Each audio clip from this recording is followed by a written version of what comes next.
of you. Dear students, I am going to teach you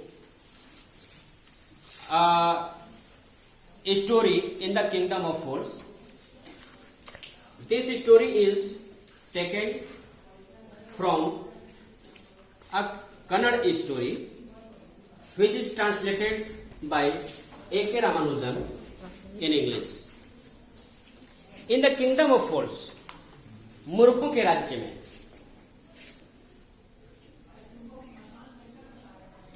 यह कहानी बहुत ही interesting है। इसके चीफ कैरेक्टर्स जो हैं the king and his minister है। The chief and his minister होता यह है कि किसी राज्य में एक राजा और उसके मंत्री रहते थे।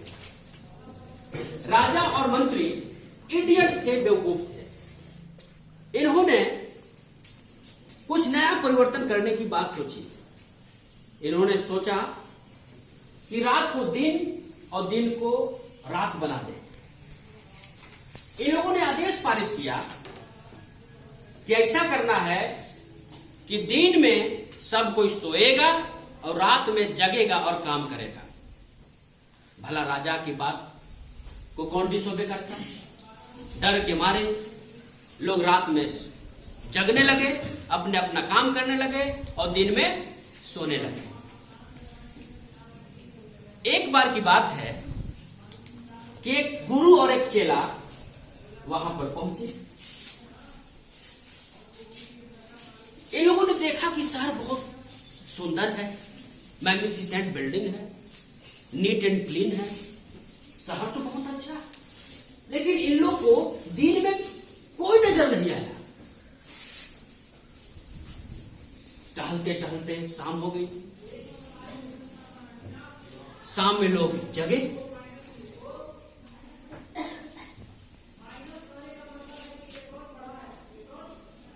इन लोगों को भूख भी लगी थी। इनका डिसाइपल चेला जो है एक ग्रोसरीज की दुकान पर जाता है और राशन वगैरह लेता है। लेकिन जब दाम पूछता है तो एक सिंगल डुडू बताता है। सिंगल डुडू सभी सामान का रेट होता है। चाहे ए मेजर ऑफ राइस खरीदे, चाहे ए बंच ऑफ बनानाज खरीदे, चाहे घी खरीदे या कोई भी आइटम्स खरीदेगा तो एक सिंगल डुडू देना पड़ेगा। वहां इसके डिसाइपल चेला ने कुछ सामान खरीदा और यहां पर आता है। रात में जब खाना खाने लगते हैं तो ये लोग बात करता है कि गुरुजी ये यहां तो सब सस्ता है, यहां रहने की जगह है, सब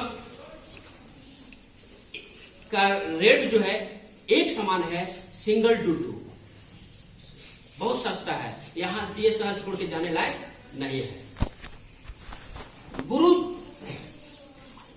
गुरु होता है वह फ्यूचर और प्रेजेंट की बात को भी जानता है। गुरु ने शिष्य को कहा कि जानते हो ये मूर्खों का शहर है, ये शहर रहने लायक नहीं है, सुबह हम लोग को चल देना चाहिए। चेला कहा कि महाराज आप कहां जाइएगा, ऐसा जगह छोड़ के, सस्ता सामान, आप यही रहे। गुरुजी चल देते हैं और गुरुजी की बात को चेला नहीं मानता है। एक बार की बात है कि एक उस गांव में एक चोर जो है एक मर्चेंट के यहां चोरी करने गया।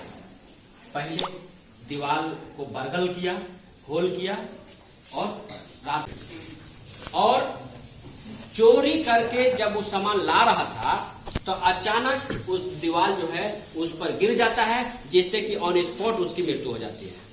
चोर का एक भाई होता है, वह राजा के यहाँ कंप्लेंट करता है और कहता है कि महाराज मेरा भाई का जो कारोबार था, बिजनेस था, ट्रेड था, वो कर रहा था, लेकिन इस मर्चेंट का दीवार जो है मेरे भाई पर गिर गया, जिससे कि उसकी मृत्यु हो गई उसका परिवार का क्या होगा?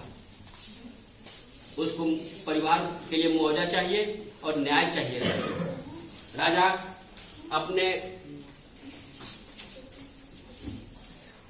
राजा ने उस मर्चेंट को बुलाता है और कहता है कि बताओ तुमने दीवार को कैसे बनाया? तुम्हारा दीवार कमजोर था जिससे वो जो गिर गया और एक आदमी मर गया।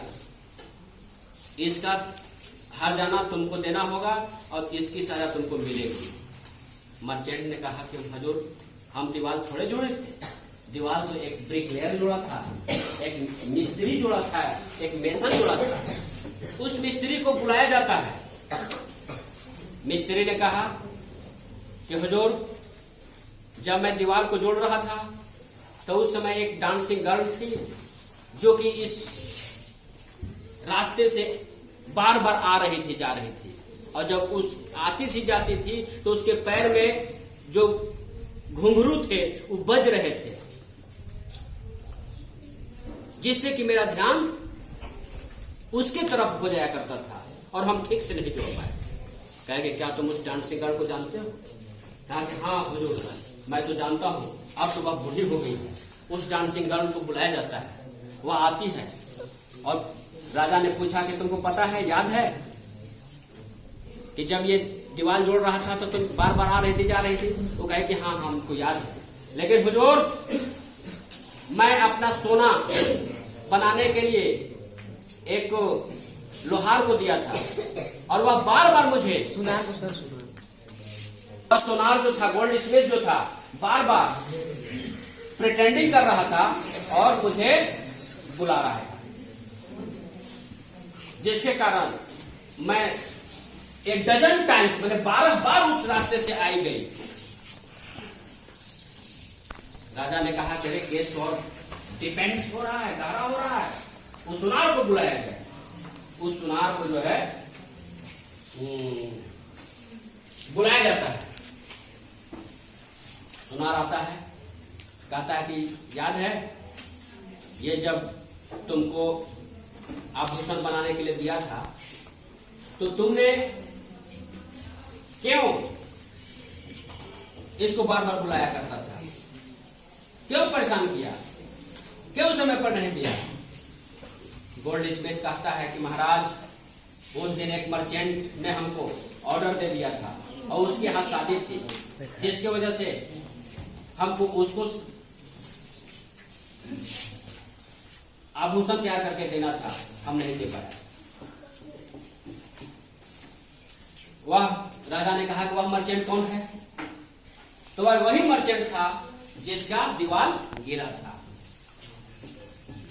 राजा ने कहा अरे ये तो पूरा सर्कल हो जाता है, case goes in complete circle, पूरा मर्चेंट के पास आ जाता है। यही मर्चेंट, उसको बुलाया जाता है, मर्चेंट आता है, इसको कहा जाता है कि बताओ तुम ही दोषी हो। ये कहा कि महाराज उस समय तो मैं नहीं था, मेरे फादर थे, वही दिए थे सोनार को आभूषण बनाने के लिए, लेकिन हम में क्या गलती है, अब तो दुनिया में नहीं है। राजा कहा कि इनका जो भी प्रॉपर्टी के मालिक तुम हो, पुण्य का भागी तुम हो, तो पाप का भागी भी तुम्ही को बनना होगा, तुम्ही को सजा मिलेगी। जलालों को बुलाया जाता है, एग्जीक्यूशनर्स को, और कहता है कि फांसी का फंदा एक नया स्टेक तैयार किया जाए। इन लोगों ने ऐसा स्टेक तैयार किया कि उस पर जो है एक मोटा आदमी को ही फांसी ठीक से दिया जा सकता था। अब मर्चेंट जो था दुबला पतला था। जब इसको लाया जाता है तो जलाल ने कहा कि हजूर इस दुबला पतला आदमी को, मर्चेंट को फांसी नहीं हो सकता है, इस पर मोटा आदमी चाहिए। राजा सोच में पड़ गया, उसने ऑर्डर दिया कि ऐसा करो कि मोटा आदमी की तलाश करो। राजा के आदमियों ले जाते हैं, चारों तरफ ढूंढते हैं कि मोटा आदमी कौन है। इन लोग को वही मिलता है चेला, जो कि खा खा के मोटा हो गया था, पकड़ के लाते हैं। चेला कहता है कि अरे हम तो निर्दोष है, इनोसेंट हैं, हमको क्यों ले जा रहे हैं, हम तो सन्यासी हैं, हमको छोड़ दीजिए। राजा के आदमियों ने पकड़ के लाते हैं,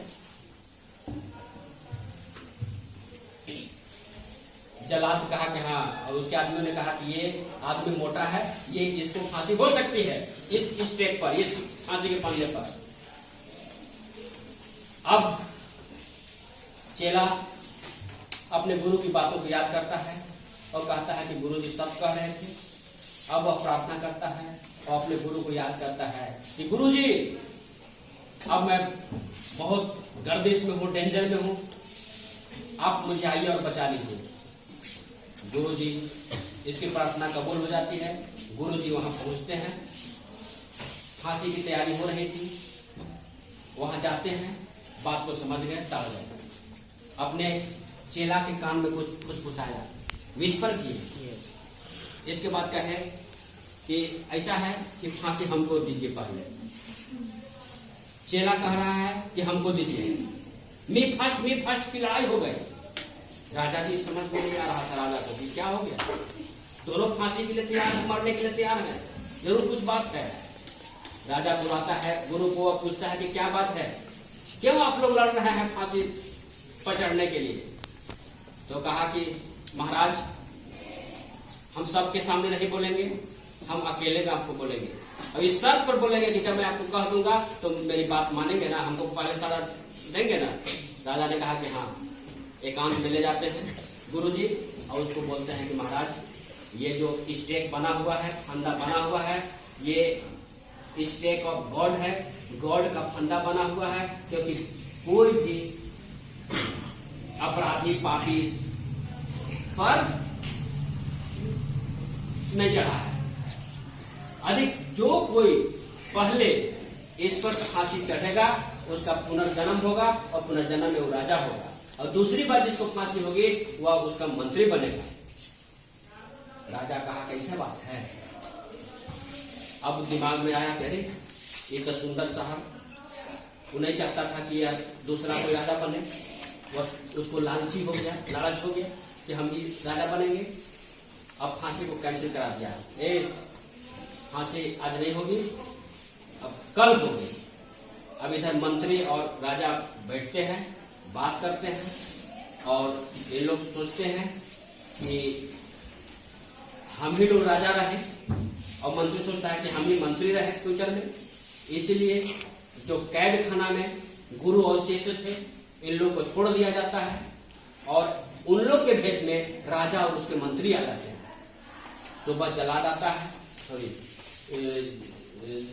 आता है और जैसा कहा गया था, और तुरंत इन लोगों को फांसी दे देता है। अब इन लोग के डेड बॉडी को जब क्रोज एंड वल्चर के लिए फेंक दिया जाता है तो लोगों ने देखा, कहे कि ये तो राजा और मंत्री को फांसी हो गया, ये तो बहुत गलत हो गया। अब हम लोग का राजा कौन बनेगा, मंत्री कौन बनेगा। वो लोग खोजने लगे, वो लोग बोले सोचा कि यही गुरु और उसके चेला को मंत्री, राजा और मंत्री बना दिया जाए। लोगों ने कहा, रिक्वेस्ट किया, हजूरी विनती की कि आप राजा और मंत्री आप लोग बन जाइए। गुरुजी, चेला तो बहुत जल्दी से याद हो गया कि ठीक है हम मंत्री बनेंगे, लेकिन गुरुजी को मनाने में समय लगा। आखिरकार वो भी मान गए, लेकिन कुछ कंडीशन रखे। उन्होंने कहा कि हम बनेंगे तो जो पुराने रूल्स एंड रेगुलेशंस हैं, लॉज हैं, उसको ब्रेक कर देंगे, उसको हम हटा देंगे। और इन्होंने किया क्या कि जो रात को रात रहने दिया, दिन को दिन रहने दिया, यानी रात में लोग जो काम करते थे, रात में सोने का आदेश हो गया, और दिन में जो सोया करते थे लोग अब काम करने लगे। यानी जस्ट उल्टा, दूसरे लोगों, दूसरे नगर जैसे, दूसरे शहरों जैसे वहां भी रूल रेगुलेशन हो गया। और उन्होंने कहा कि किसी भी सामान का एक रेट नहीं रहेगा। इस प्रकार लोग मूर्ख राजा और मूर्ख मंत्री से लोगों को मुक्ति मिल गई और वह राज्य अच्छे से चलने लगा। Thus the story ends. Thank you. That's all.